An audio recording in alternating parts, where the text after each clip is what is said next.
forget what you've seen in movies. The idea of two people falling in love and then deciding to get married is a modern one. For most people in the Middle Ages, that was backward. Marriage wasn't the end result of love. It was the beginning of a partnership, and that partnership was rarely about feelings. It was about survival. It was about land, money, and power. Let's start at the top with the nobility. For a lord or a lady, marriage was a political tool. It was a way to seal an alliance with another powerful family.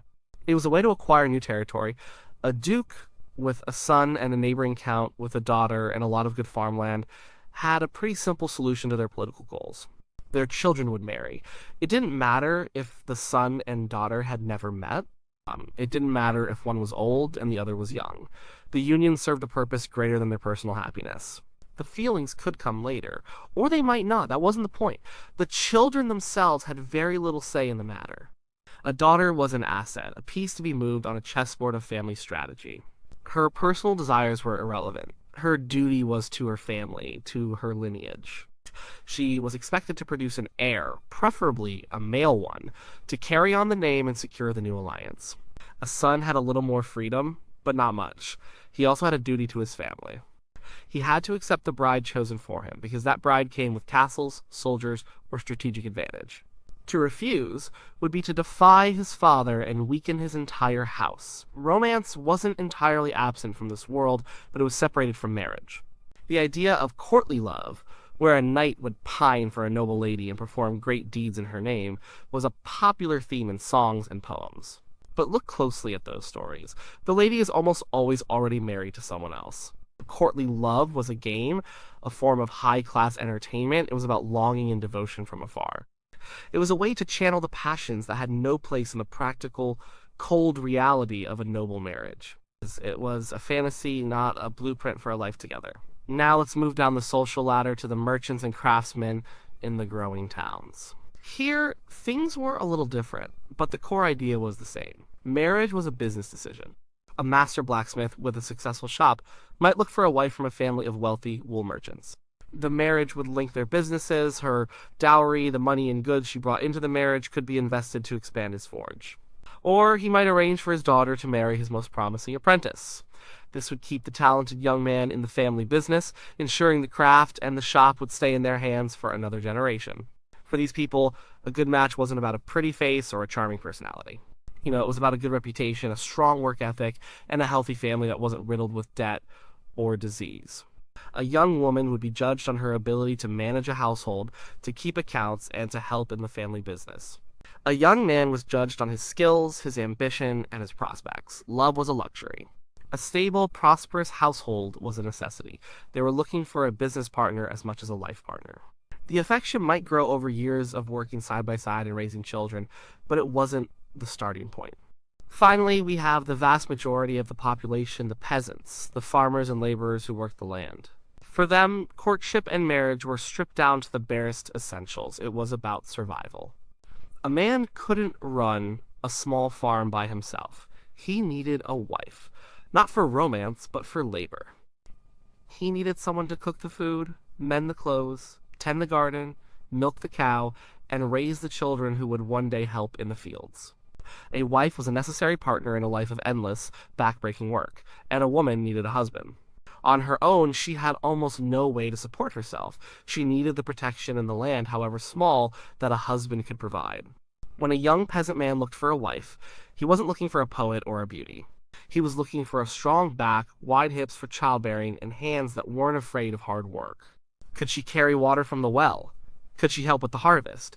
Was she healthy enough to survive multiple pregnancies? These were the real questions. For peasants, the courtship process was much simpler and more direct. It happened in the village, among people who had known each other their whole lives. There were no grand negotiations between families. It was more quiet understanding. A young man might help a girl's father with his plowing. He might give her a small, practical gift, like a ribbon for her hair or a wooden spoon he carved himself. These weren't gestures of grand passion. They were signals of serious intent. They said, I am a capable provider. I am interested in forming a working partnership with you. So, across all classes, the foundation of a medieval relationship was pragmatism. It was about what each person brought to the table. For the nobles, it was land and power. For the merchants, it was wealth and business. For the peasants, it was labor and survival. Love was a secondary concern, something that might hopefully blossom out of a well-made match.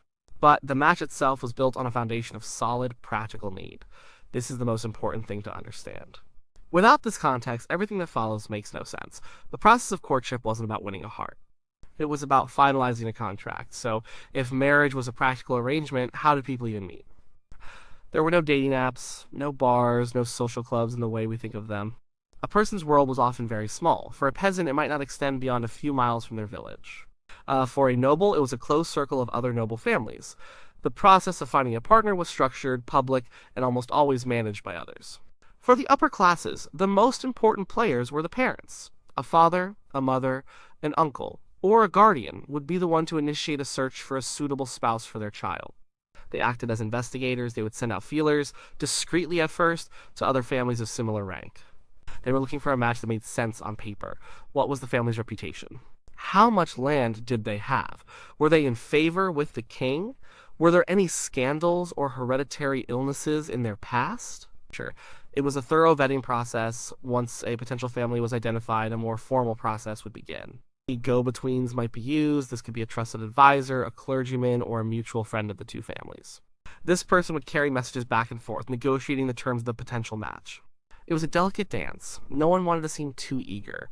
They would discuss the size of the dowry the bride's family was willing to offer. They would negotiate the dower, which was the property the groom's family would set aside for the bride's support if she became a widow. These financial details were the heart of the negotiation. The personal compatibility of the young couple was an afterthought. Often, the couple themselves wouldn't meet until these negotiations were well underway. Their first meeting might be at a large feast or a tournament, carefully arranged by their parents. These events were the high society meeting places of the age. A tournament wasn't just a sporting event, it was a marriage market. A young knight could show off his skills in the joust, hoping to catch the eye of a powerful lord with an unmarried daughter. A young lady, sitting in the stands, would be on display, her beauty, her fine clothes, and her family's wealth all part of the advertisement. But even at these events, interaction was highly controlled. A young, unmarried noblewoman was never left alone. She would be surrounded by her ladies-in-waiting, her mother, her aunts. A young man couldn't just walk up and start a conversation. He might be formally introduced, they might be allowed a brief, supervised chat. They might dance together at the feast that evening, but always under the watchful eyes of their families. There was no privacy. Every glance, every word was public and carried weight. For the merchant and artisan classes in towns, the process was similar but on a smaller scale. A shoemaker and a baker, who were friends and members of the same guild, might decide their children would make a good match. The meeting places were different too. Instead of tournaments, it was the market square, the guild hall, or the church. The church was the central hub of medieval life. It was the one place where almost everyone in the community gathered at least once a week. It was a place for prayer, but it was also the primary social network. After the service, people would linger outside, exchanging news and gossip. This was a prime opportunity to see and be seen. A young man could catch a glimpse of a young woman he was interested in. His parents could observe her. Was she modest? Was she respectful to her elders? Did she seem healthy? The community was always watching. Festivals were another crucial opportunity for young people to interact in a slightly more relaxed setting. May Day celebrations, harvest festivals, and saints' days were times of feasting, dancing, and games. These events allowed for more mingling than usual. A young man might be able to ask a young woman to dance, or they might find themselves on the same team in a village game. But again, supervision was key. The whole village was the chaperone. The parents, the priests, the village elders, everyone was watching. A young couple who spent too much time alone together would be the subject of gossip by morning.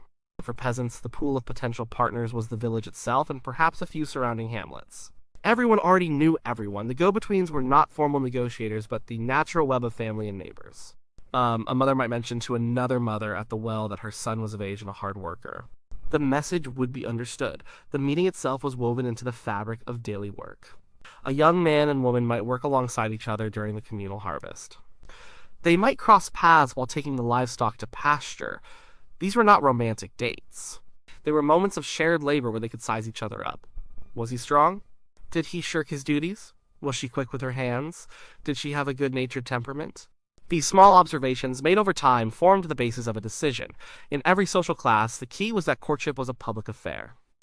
It was not a private journey of two people discovering each other. It was a community process. The family initiated it. The community supervised it. The public spaces, the church, the market, the festival green were the stage on which it played out. Privacy was a rare and suspicious thing. The idea of two young people going off by themselves to get to know each other would have been scandalous. The entire process of meeting and getting acquainted was designed to ensure that the match served the needs of the family and the community, not just the desires of the individuals. Once a potential match was identified, the actual process of courtship began. This wasn't about spontaneous romance. It was a highly ritualized game with its own language of words, gifts, and gestures. The rules were different for each social class, but the underlying principle was the same to signal serious intent in a public and acceptable way. In the world of the nobility, this game was called courtly love. It was a code of conduct popularized by poets and singers that dictated how a knight should behave towards a noble lady. This was the most elaborate and theatrical form of courtship. It was all about performance. A knight would choose a lady to be the object of his devotion. He would wear her colors in a tournament, a ribbon or a scarf she had given him tied to his helmet or his arm.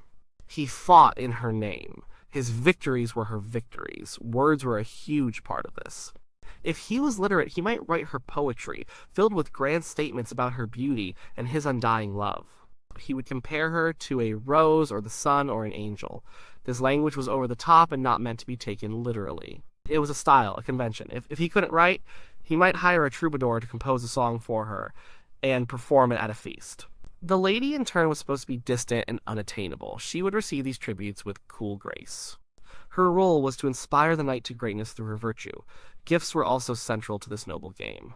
But they weren't about material value, they were about symbolism. A lady might give her chosen knight a small personal item, a glove, a handkerchief, perhaps even a single thread from her dress. For the knight, this token, this favor, was a treasure. It was a sign that she recognized his devotion. He would guard it with his life. He might, in return, give her a small ring or a brooch. But the most important exchanges were not material, they were looks, glances, and sighs. A shared look across a crowded hall could be packed with meaning. It was a secret communication in a world with no privacy. Of course, this idealized performance of courtly love was often just that, a performance. It was a fashionable way to pass the time at court, but underneath the poetry and the pageantry, the real business of marriage negotiations was still happening. The romantic gestures were the wrapping paper on a very practical package. For a couple who were formally betrothed, these rituals were a way for them to interact and get to know each other within the strict confines of court society. For merchants and town dwellers, courtship was more down to earth. There was less time for poetry and tournaments. The language was plainer, and the gifts were more practical. A young man interested in a craftsman's daughter wouldn't write her a sonnet. He might, however, make a special effort to impress her father. He would show up to the guild meeting well dressed.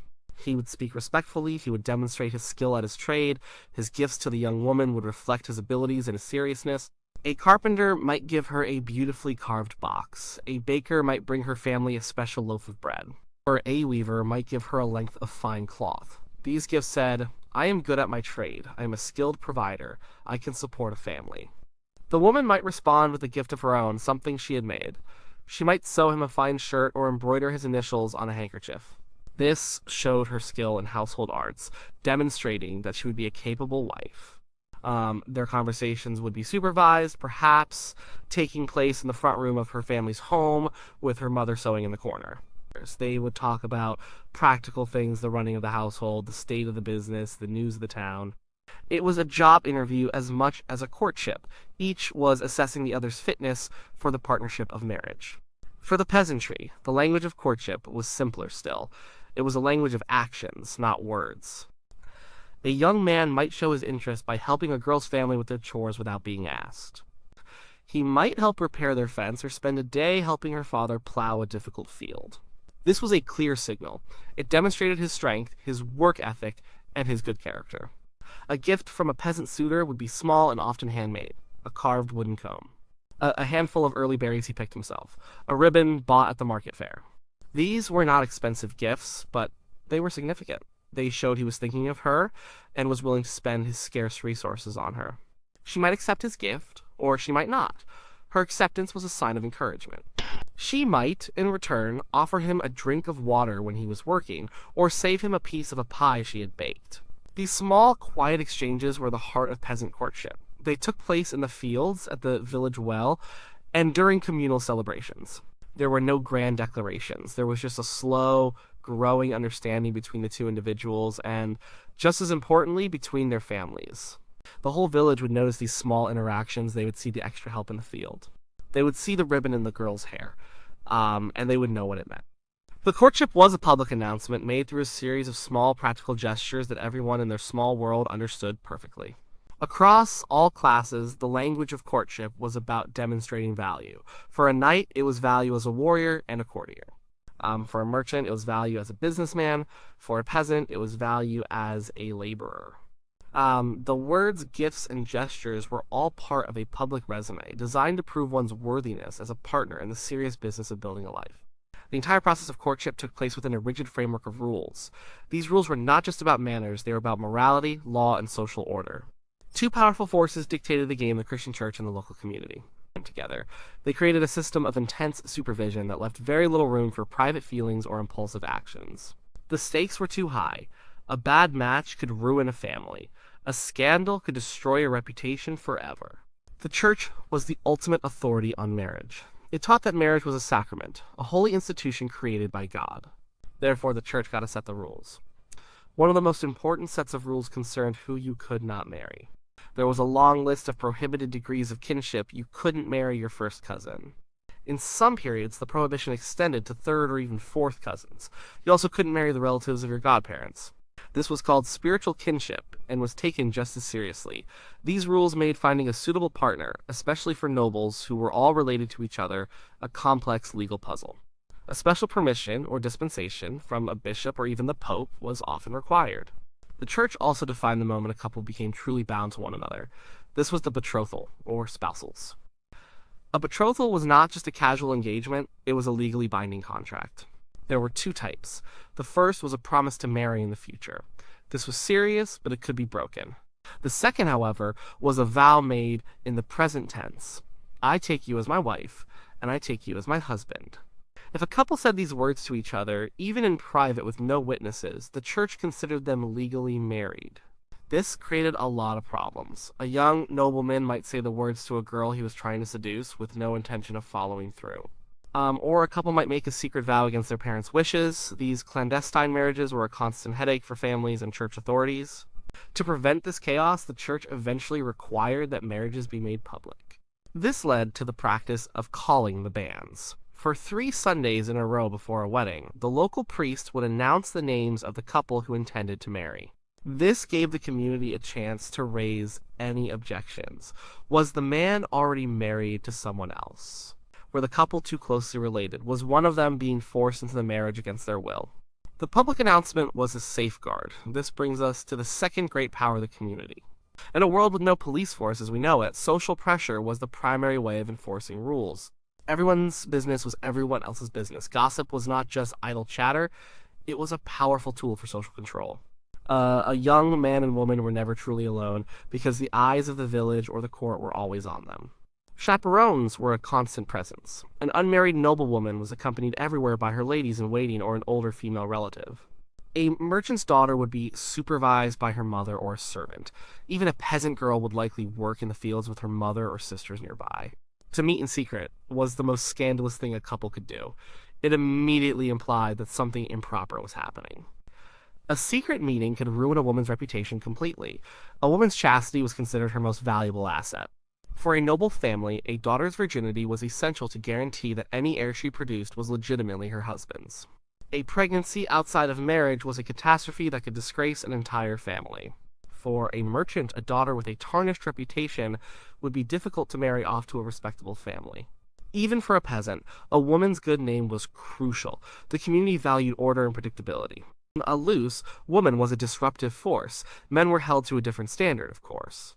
A young man's premarital experiences were often overlooked, but his reputation still mattered.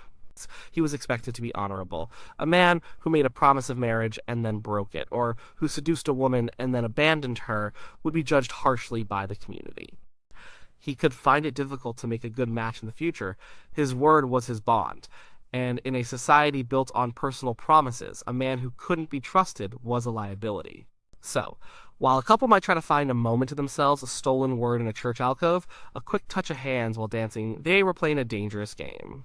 They were navigating a minefield of rules set by the church and enforced by the ever-watchful community. And courtship was a public performance that had to follow a script. The script was about demonstrating respectability, honor, and adherence to the social and moral order. Any deviation from that script, any hint of secrecy or uncontrolled passion, was met with suspicion and condemnation. The path to the altar was a narrow public road, and any step off that road could lead to ruin. The final phase of courtship was about sealing the deal. This was the transition from a negotiated possibility to a legally and socially recognized fact. It involved a series of steps, each one more binding than the last, culminating in the wedding day and the all-important act of consummation. This wasn't just a party, it was the formal completion of a social and economic contract. The first major step was the formal betrothal ceremony. While a simple exchange of vows could create a binding marriage, most families, especially those with property, wanted something more official. The betrothal was a public event, witnessed by family and friends. It was here that the final terms of the marriage contract were read out and agreed upon. The dowry, the money, land, livestock, or goods that the bride's family gave to the groom was formally pledged. The dower, the portion of the groom's property that would support the bride if she became a widow was also specified. These were not romantic details. They were the hard-headed financial foundations of the union. During the ceremony, the couple would join hands and formally state their consent. The groom would often give the bride a ring, not as a symbol of romantic love, but as a sign of the contract they were making. It was a tangible piece of the agreement. After the ceremony, the couple was legally bound. They were not yet fully married in the eyes of the community, but breaking the betrothal was a serious matter. It could lead to a lawsuit and a church court and significant financial penalties. The period between the betrothal and the wedding could last for months or even years. This was especially common for the nobility, where children might be betrothed at a very young age to secure an alliance. During this time, the couple were considered promised to each other. They might have more freedom to talk and interact, but they were still under strict supervision. The expectation of chastity remained absolute. The wedding day itself might not have been what we imagine.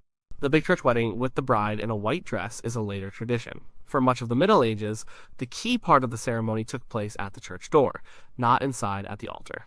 Here, in front of the community, the couple would once again state their vows. The priest would bless them, and the bride's father would formally give her away, physically placing her hand in the groom's. This public handover was a powerful symbol. She was moving from the authority of her father to the authority of her husband. After the ceremony at the church door, the wedding party would often move inside for a mass. Then, it was time for the celebration. The scale of the feast depended on the family's wealth. For nobles, it could be a multi-day affair with endless food, wine, music, and entertainment. For a peasant, it might be a simple gathering in their small cottage, with friends and family bringing dishes to share. But in all cases, the feast was important. It was a public announcement that a new household had been formed, and it was a way for the families to display their status and generosity. But the wedding day was not over after the feast. The final, crucial step was the bedding ceremony. This might seem shocking to us, but it was a vital part of the process. A marriage was not considered valid and unbreakable until it had been consummated. For royal and high noble weddings, the bedding was a public ritual. After the feasting, the bride and groom would be escorted to their bedchamber by a crowd of family and friends. A priest might bless the bed. The couple would be undressed by their attendants and put into bed together. The guests would then, thankfully, leave them alone, but they would often wait outside the door for proof of consummation. This seems incredibly invasive, but it served a legal purpose. It removed any doubt that the marriage was complete. If a marriage was not consummated, it could be annulled later on. For a king who needed a legitimate heir, proving consummation was a matter of state security. For ordinary people, the bedding was more private, but the expectation was the same. The morning after the wedding, the couple was seen as fully and irreversibly married. Of course, things didn't always go smoothly. Sometimes a betrothal was broken, leading to bitter disputes between families. Secret, clandestine marriages continued to cause chaos, and sometimes, despite all the planning and negotiation, the partners were simply not compatible. But the system was not designed for personal happiness. It was designed for stability, for the orderly transfer of property, and for the continuation of the family line. It was a system that bound individuals to the needs of the larger group. The medieval path to marriage was a public journey, not a private one. It started with a practical need, was navigated through family negotiations and public rituals, and was policed by the church and the community. It was a process that valued duty over desire, stability over passion, and the good of the family over the feelings of the individual. It was a world away from our modern ideas of romance, but it was a system that worked for them, providing structure and predictability in a harsh and uncertain world.